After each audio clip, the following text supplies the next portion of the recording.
This video has been sponsored by Opinion Outpost. Okay, so on this week's version of the Instagram poll tests, I gave you 4 brand new options, and you guys selected Tasty's 3 ingredient, 10 ingredient, and 20 ingredient pasta dishes. I really love testing videos like this because I feel like there's a realistic option for everybody in here based on how many ingredients you got lying around, how much time you have to blow on one meal, but all of these look pretty great, and I'm excited to try them out, so let's get right into this one. The 3 pastas on the menu today are going to be a brown butter scarpinac pasta, a homemade frascatelli carbonara pasta, and then finally the 20 ingredient homemade cecchariti ragu pasta. But before I can induce a carb coma, I wanted to give a huge shout out to my friends over at Opinion Outpost. I don't know about you guys, but I love the idea of making some extra cash in my free time, and Opinion Outpost gives you the perfect opportunity to do so. You can take part in online surveys and test new products, watch ads, and tell your side of the story. However you like to share your opinions, you'll earn points every single time. I mean, think about it. If you got some extra time in between classes, or you get bored watching a Netflix show or certain other YouTubers, you can take some surveys in the meantime. And then unlike some other options out there, you can cash directly to your PayPal or receive some Amazon gift cards. So do yourself a favor, click the link in the top line of the description and join 2 million other happy users in making some extra cash. For the first pasta course today, grab yourself some kind of filled pasta and semolina flour, fresh sage leaves, and some decent quality butter. I know this is technically supposed to be a 3 ingredient pasta, but the semolina doesn't really count. You know, you're just throwing a tablespoon into the boiling water to help finish up the sauce later, and if you wanted to get really picky, you could call this a 6 or 7 ingredient pasta with the water and salt and stuff. The chef in the video uses a scarpinac pasta, which is kind of similar to these tortellini, but he mentioned that any kind of filled pasta, like a tortellini or ravioli, would work just fine for this application. It's taken me many tries, but I think I finally got the key to making brown butter down. It's super temperamental, and it can burn extremely quick on you, so the second you start to see those little brown granules at the bottom, you either want to yank it off the heat or throw in some pasta water, just prevent it from burning any way you can. I was gonna say this at the beginning and I forgot. I went skiing the other day and got frickin' singed. I look like Rudolph again. It's March. As expected, there's nothing to hate about this. The butter is delicious. It's super rich and nutty. The tortellinis are delicious, obviously. It could use a little bit of salt, I would say. I thought I was gonna be able to get away with using unsalted butter because I salted my pasta water so heavily. It still could use a little bit more. This is probably the quickest and easiest pasta recipe you'll ever make, so I'd highly recommend it, and it was a great place to start. Next up, we've got the 10 ingredient pasta, the homemade frascatelli carbonara. You will need some kosher salt and black peppercorns, warm water and oil, semolina flour, some pancetta, butter, an egg yolk, some Parmesan cheese, and some pecorino. I'm actually pretty excited to try out this homemade frascatelli pasta, because all you have to do apparently is drop some water off your hand into some semolina flour, and it forms almost tiny little dumplings that you fish out with a strainer and then blanch in some hot water. I repeated the little dripping process a couple times until I had enough for 1 serving. And upon entering our hot tub, I didn't know this recipe was to make mashed potatoes. These frascatelli didn't hold their shapey at all. Ugh. For my second try, I did a little bit of research and found out it might be easier to do this in a sheet tray and go for some slightly larger pieces than the last time. You can accomplish that by dragging larger handfuls of water, letting it sit in that flour for a little bit longer. And I want it to be in and out of this water in a couple seconds to really limit the chance that it'll fall apart. Let us see. Oh, you bitch.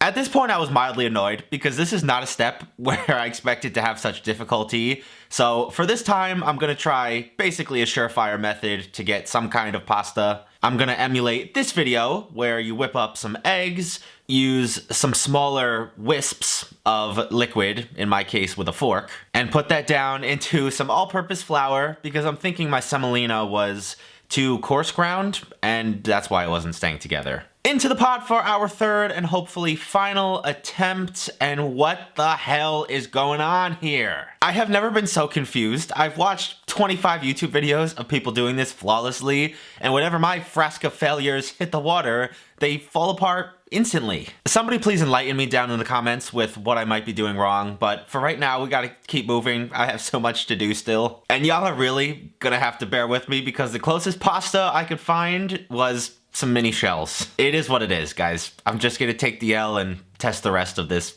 method. As this was supposed to be a play on carbonara, we're gonna toast up our black peppercorns and then give them a crush. I'm gonna dice up my pancetta in nice even cubes. He uses some guanciale, but any cured pork product should work for this. And then the rest of this comes together as you would pretty much expect a carbonara to.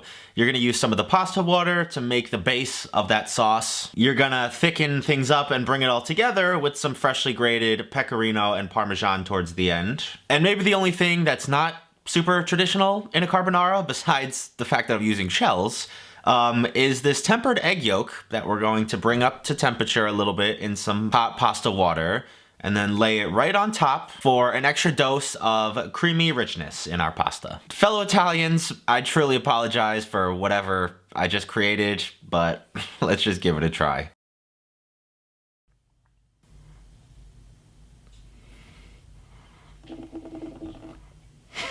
I haven't gotten so triggered over something so simple as a fresh pasta in a very long time. I don't know if you could tell or not. I don't know what the hell happened. I think I'm cursed or something. It's not bad. It would be hard for me to judge this, as I would if I was actually able to complete the recipe, because with that other homemade pasta, the whole texture would be different. I'm sure it would have interacted with the pasta water and the cheese a little bit differently. But this is good. I mean, it's cheesy, it's peppery. If I had some extra time, I would have messed around with the combinations of ingredients and the proportions a little bit more.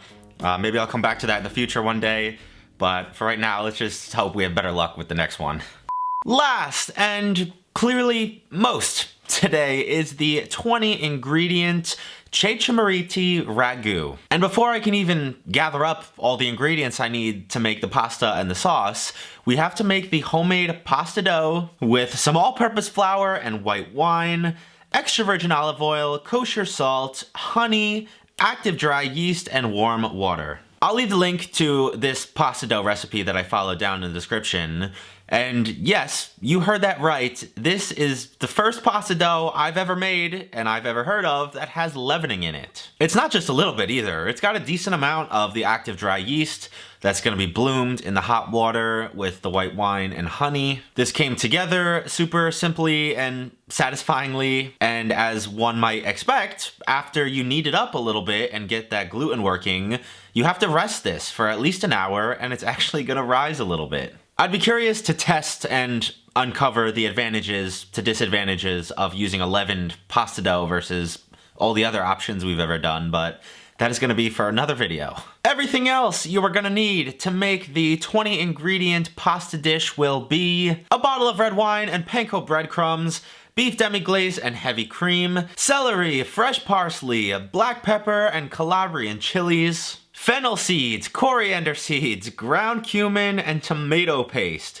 Some ground pork and more of our pancetta, a yellow onion, a carrot, butter, the pecorino cheese, fresh thyme, fresh chives, fresh bay leaves, and our pasta dough. I'm out of breath. To be completely blunt with you all, replicating this recipe is kinda gonna be hell for many reasons. I already guessed on what kind of pasta dough he uses for the homemade pasta.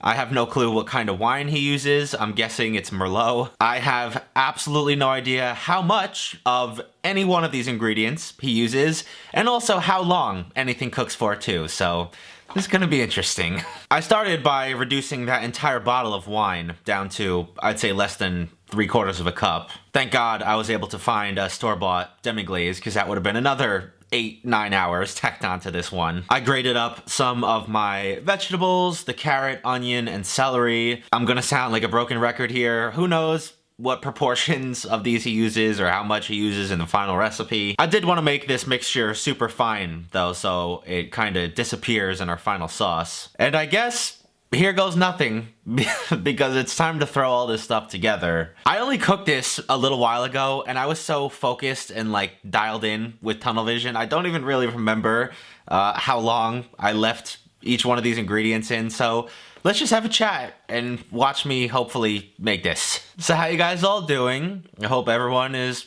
doing well, hanging in there. You know, summer's coming up. Hopefully the beer virus is on its last legs because I've had about just enough of it. And yeah, so let's check back in with Cooking David. How you doing, buddy? I think things are going okay. I mean, everything's certainly smelling really delicious. So while that ragu was working, because you have to let it simmer and reduce for at least 2 hours, I started working on all the pastas, the little cecche mariti. And this whole forming process of like rolling them out into little logs, cutting them up into candy-sized pieces, and then rolling them in your hand so they look like little mini mustaches.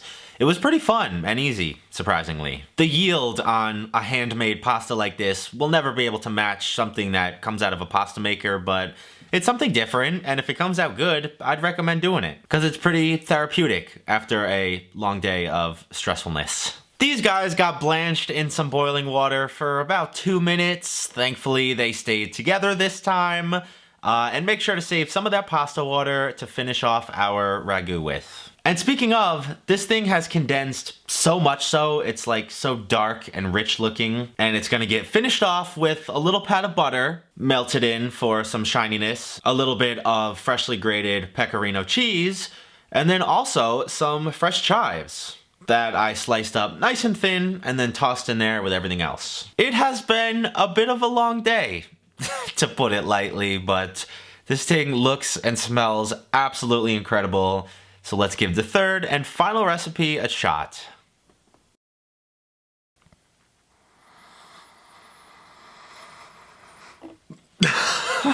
Wow. Yes, I have been stuffing my face with pasta all day. Yes, I ate 2 other meals besides what you have seen me eat on camera, but I don't care with how good this looks.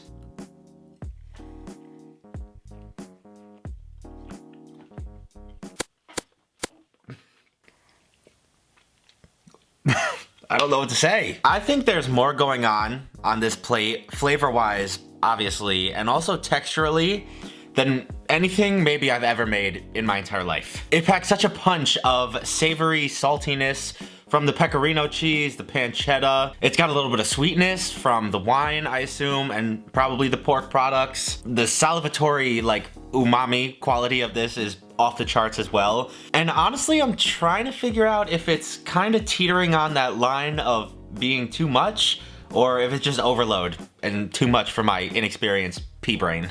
It is unbelievably flavorful though, and not like anything I've ever experienced before. I hope you guys enjoyed today's video. If you did, leave me a big old like. Thank you to everyone who participates on the Instagram polls. If you want to hop in for the next one and you're not already following, my Instagram is right here, David_Seymour1. Other than that though, have a fantastic weekend, and I will see you right back here next time. Peace.